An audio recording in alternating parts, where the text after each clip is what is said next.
Before we start, guys, please make sure you stay until the end. If you make one common mistake, you may end up spending, guys, thousands of dollars in repairs. Stay with us, we'll explain what it is.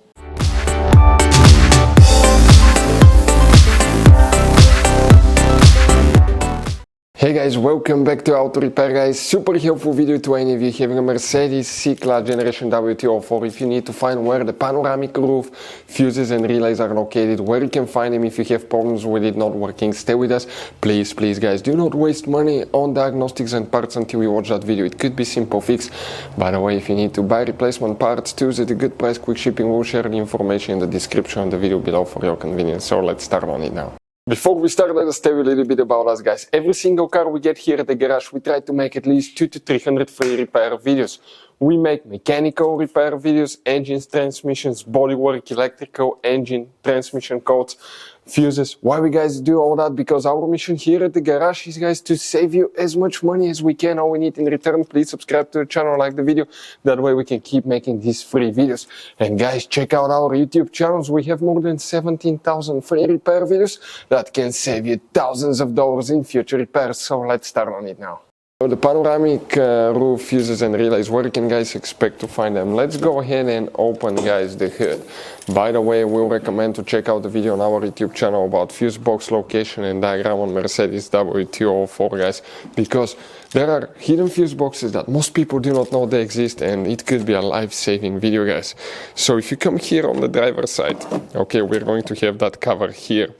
All we have to do, open the clips, remove the wires and the hose, and pull it up this way, guys. Underneath we have a fuse box with a layout like this one. Before we continue, let's explain quickly why it's always a good idea to test fuses and relays. Guys, let's explain why it's super important to test fuses and relays. That way you do not spend money on diagnostics, parts, repairs you may actually not even need. So, guys, you have different kinds of fuses and relays. We're talking about the maxi fuses, standard fuses right here.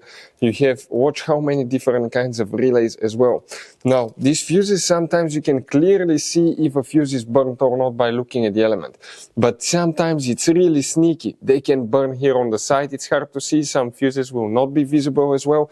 And we had people that will spend thousands of dollars in repairs, replacing modules, even engine computers, when all they had to do, they assumed they had a good fuse. They pulled it out, they saw it, and they assumed it was good. But guys, you can easily test these fuses, and on some of these, most of them, they have even the terminals on top that allows you to check them with a voltmeter and find out if it's good or bad. You see, that's a good fuse.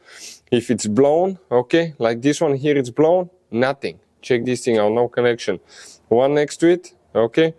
Right here, let me get good contact point. That's a good fuse, guys. You can see you can test them. Now, relays are harder to test, but with the voltmeter, fuses are super easy to test. All we have to do is set it on that setting and practically your home resistance setting, and you can find, guys, okay, if it works or not.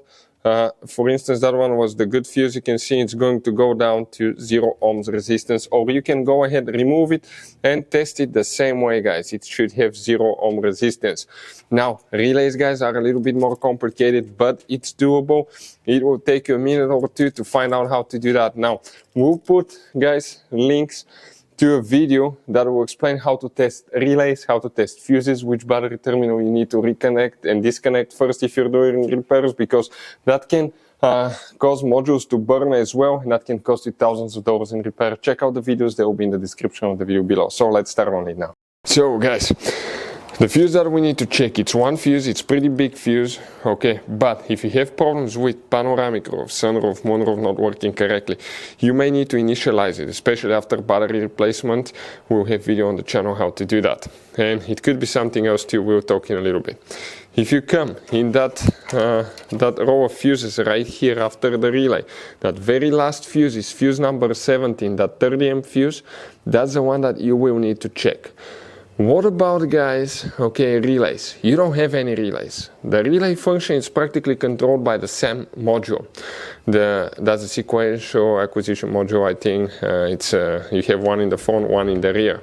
SAM module will control the sunroof, but that fuse is known as a relay fuse. So that will be the one, guys, that you will need to check. In this Mercedes W204, you're going to have all kinds of different fuses and relays that sometimes are hard to find, and if you're in the middle of nowhere, you may have a hard time finding one, guys. Replacement one, you may be stuck. It happened to us. So what we usually do, we buy some spare ones and we put in the glove box for a peace of mind. We'll share a link where you can get them at a really good price, quick shipping. That way you do not waste money and time. That link will be in the description of the video below. Check it out for your convenience. Hopefully, guys, the video will be helpful. Thank you for watching and see you next time.